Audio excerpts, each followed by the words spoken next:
तो नमस्कार दोस्तों, स्वागत है आपका मेरे YouTube चैनल पे। दोस्तों, हमारा एक कार गैरेज है जिसका नाम गुरुदेव मोटर्स है और ये पुणे में नर एरिया में है। दोस्तों, आज इस वीडियो में हम कार क्लेम रिजेक्शन के एक रीजन के बारे में बात करने वाले हैं। वैसे तो बहुत सारे रीजंस होते हैं जिसकी वजह से कार क्लेम रिजेक्ट होते रहते हैं, पर उनमें से एक कॉमन रीजन है जिसकी वजह से सालाना 50% क्लेम रिजेक्ट इसी एक रीजन की वजह से रिजेक्ट होते हैं, और वो है एनसीबी यानी नो क्लेम बोनस। तो आज इस वीडियो में हम डिटेल में समझने वाले हैं कि नो क्लेम बोनस होता क्या है, उसका स्ट्रक्चर कैसे होता है, ये वर्क कैसे करता है, इसका आपको बेनिफिट कैसे मिलता है, और इसमें आप कुछ गलतियां करते हो तो आपका नुकसान कैसे होता है। और इस वीडियो में मैं आपको एक गाड़ी भी दिखाना चाहता हूँ, उसका रिसेंटली हमारे पास अभी एनसीबी की वजह से, नो क्लेम बोनस की वजह से क्लेम रिजेक्ट हो चुका है। और उसके बाद हम बात करने वाले हैं डिटेल में नो क्लेम बोनस के बारे में। तो बिना देरी किए वीडियो स्टार्ट करते हैं। तो दोस्तों, हमारे वर्कशॉप में आई है मारुति की इको फैन, जो कि फ्रंट साइड से मेजर डैमेज है, जिसमें आप देख सकते हैं कि इसका फ्रंट बम्पर डैमेज हो चुका है, बोनेट डैमेज हो चुका है। इसके अलावा दोनों फेंडर, दोनों हेडलाइट डैमेज हो चुके हैं, टाइम मेंबर डैमेज हो चुका है। इसके अलावा फ्रंट लेफ्ट का डोर ग्लास डैमेज हो चुका है। और ये सारे पार्ट्स ओपन करने के बाद आप देख सकते हैं कि इसका रेडिएटर, कंडेंसर और फैन मोटर असेंबली भी डैमेज हो चुका है। इसका आगे का चैसिस में भी बहुत ज़्यादा मार लगने की वजह से चैसिस भी डैमेज हो चुका है।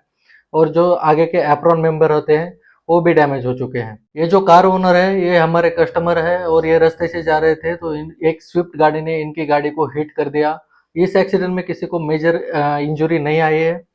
एक्सीडेंट के बाद कस्टमर ने खुद क्लेम रजिस्टर किया और गाड़ी हमारे वर्कशॉप में लेके आए। जैसे ही गाड़ी हमारे पास आया, हमने गाड़ी का इंस्पेक्शन किया और उनके डॉक्यूमेंट्स लिए, जिसमें क्लेम फॉर्म है, policy copy, RC copy, driving licence, Aadhaar card और पैन कार्ड। ये सारे डॉक्यूमेंट्स उनसे लेने के बाद हमने गाड़ी का जो लॉस हुआ था उसका एस्टिमेट बनाया और इंश्योरेंस कंपनी को इन्फॉर्म किया कि गाड़ी हमारे पास आ गई है।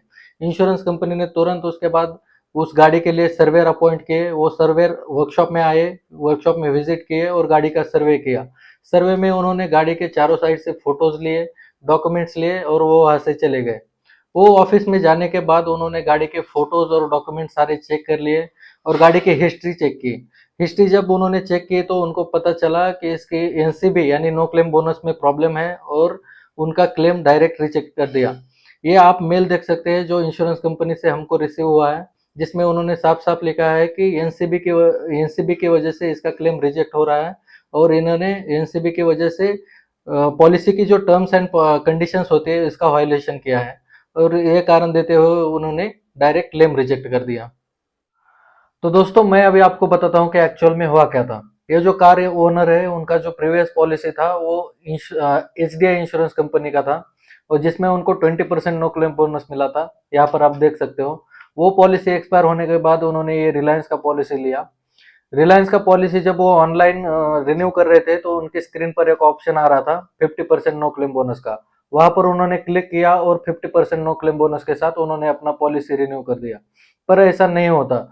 आप 20% से डायरेक्ट 50% नो क्लेम बोनस नहीं ले सकते। नो क्लेम बोनस का एक क्राइटेरिया होता है, जिसमें आप नई या पुरानी गाड़ी लेते हो तो उसका जब इंश्योरेंस करते हो तो आपको फर्स्ट टाइम पे 0% नो क्लेम बोनस मिलता है, और वो पूरे साल आप एक भी क्लेम नहीं करते हो तो फर्स्ट रिन्यूअल पे आपको insurance company 20% no claim bonus देती है। वैसे ही सेकंड ईयर में आप क्लेम नहीं करते हो तो सेकंड ईयर में सेकंड रिन्यूअल पे आपको 25% नो क्लेम बोनस देती है इंश्योरेंस कंपनी। वैसे ही थर्ड रिन्यूअल पे आपको 35%, फोर्थ रिन्यूअल पे 45% और फिफ्थ रिन्यूअल पे 50% नो क्लेम बोनस मिलता है। एक्चुअली इनका पिछला जो नो क्लेम बोनस था वो 20% था, तो इन्होंने इस बार 25% लेना चाहिए था। खैर, उन्होंने 50% नो क्लेम बोनस के साथ अपना पॉलिसी रिन्यू किया। पर इसमें आप सोच रहे होंगे कि ये तो इंश्योरेंस कंपनी की गलती है, क्योंकि उनके स्क्रीन पर दिखा रहा था कि 50% नो क्लेम बोनस, कोई भी इसके ऊपर क्लिक करेगा। पर ऐसा नहीं है। गलती चाहे आपसे हो या इंश्योरेंस कंपनी से हो, ये present insurance company previous insurance company से इंफॉर्मेशन मंगवाती है, और अगर उसमें कुछ प्रॉब्लम पाती है तो आपको इंश्योरेंस कंपनी रिकवरी मेल या रिकवरी लेटर भेजती है। उसमें वो साफ साफ बताती है आपको कि आपने इतना इतना ज़्यादा अमाउंट लिया है, वो अमाउंट इस लिंक पे या डायरेक्ट इंश्योरेंस कंपनी में आके पेड करें, और वो लेटर आपको भेज देती है। अगर वो लेटर आपको मिलता है और आप वो अमाउंट पेड करते हो तो आपको कुछ प्रॉब्लम नहीं आती। और अगर आप वो उस लेटर को या रिकवरी मेल को इग्नोर करते हो तो फिर आप क्लेम लेने जाते हो तो आपका क्लेम डायरेक्ट रिजेक्ट हो जाता है। और इसी ये केस में भी डायरेक्ट ऐसा ही हुआ है। और दोस्तों आपको जान के हैरानी होगी कि इनका जो ओन डैमेज का प्रीमियम था वो सिर्फ 518 रुपए था, और इनको जो ज्यादा अमाउंट ली थी इन्होंने वो सिर्फ 130 रुपए थी। अगर ये 130 रुपए वो टाइम पे भर देते तो इनका क्लेम रिजेक्ट नहीं होता और 30-40 हजार रुपए का नुकसान इनका नहीं होता। तो दोस्तों ये तो हो गया नो क्लेम बोनस ज्यादा लेने के बारे में। ये ऐसा बहुत रेयर केसेस में पाया जाता है। इसमें ज्यादातर केसेस में ऐसा होता है कि कुछ कार ओनर क्या करते हैं कि क्लेम लेते हैं और रिन्यूअल के वक्त नो क्लेम बोनस भी लेते हैं। और कुछ कार ओनर क्या करते हैं कि प्रेजेंट इंश्योरेंस कंपनी में क्लेम लेते हैं और रिन्यूअल के वक्त इंश्योरेंस कंपनी चेंज कर देते हैं और उनको लगता है कि किसी को पता नहीं चलेगा, पर ऐसा नहीं है। ये सारी जो इंश्योरेंस कंपनियां है वो आपस में इंटरलिंक होती है और आपस में इंफॉर्मेशन या फोटो शेयर करती रहती है। और जब आपकी प्रेजेंट इंश्योरेंस कंपनी को लगता है कि आपके नो क्लेम बोनस में कुछ प्रॉब्लम है, तो आपको वो लेटर भेजेगी, रिकवरी मेल भेजेगी। तब आप वो सही टाइम पे वो जो रिकवरी अमाउंट है वो पेड कर देते हो तो आपके क्लेम में कुछ प्रॉब्लम नहीं आती। और अगर आप उसको इग्नोर कर देते हो तो आपका क्लेम जो है वो डायरेक्ट रिजेक्ट हो जाएगा। तो दोस्तों इस एग्जांपल से आपको समझ में आया होगा कि एनसीबी वर्क कैसे करता है। अब समझते हैं डिटेल में कि एनसीबी आखिर होता क्या है। दोस्तों नो क्लेम बोनस मतलब एक पूरे साल में आप एक भी क्लेम नहीं करते हो तो इंश्योरेंस कंपनी आपको आपके प्रीमियम के ऊपर डिस्काउंट देती है। और ये डिस्काउंट सिर्फ ओन डैमेज के प्रीमियम के ऊपर होता है। और जैसे मैंने पहले आपको बताया कि ये जो नो क्लेम बोनस है ये साल दर साल बढ़ते जाता है। जैसा मैंने पहले आपको बताया कि जब भी आप नई या पुरानी गाड़ी लेते हो और उसका इंश्योरेंस कराते हो तो फर्स्ट टाइम पे आपको 0% नो क्लेम बोनस मिलता है। और अगर आप पूरे एक साल में एक बिल क्लेम नहीं करते हो तो इंश्योरेंस कंपनी आपको फर्स्ट रिन्यूअल पे 20% नो क्लेम बोनस देती है। वैसे ही सेकंड रिन्यूअल पे आपको 25% नो क्लेम बोनस देती है। वैसे ही थर्ड रिन्यूअल पे आपको 35% नो क्लेम बोनस मिलता है। वैसे ही फोर्थ रिन्यूअल पे आपको 45% नो क्लेम बोनस मिलता है और फिफ्थ रिन्यूअल पे आपको 50% नो क्लेम बोनस मिलता है। और ये 50% नो क्लेम बोनस मैक्सिमम होता है, इसके आगे insurance company no claim bonus नहीं देती। और इसी बीच कभी आपकी गाड़ी का एक्सीडेंट हो जाता है या आप अपनी गाड़ी के ऊपर क्लेम करते हो तो आपका नो क्लेम बोनस रिन्यूअल के वक्त जीरो हो जाएगा और वहीं से आपकी नई साइकिल शुरू हो जाएगी, जीरो से लेकर 50% तक।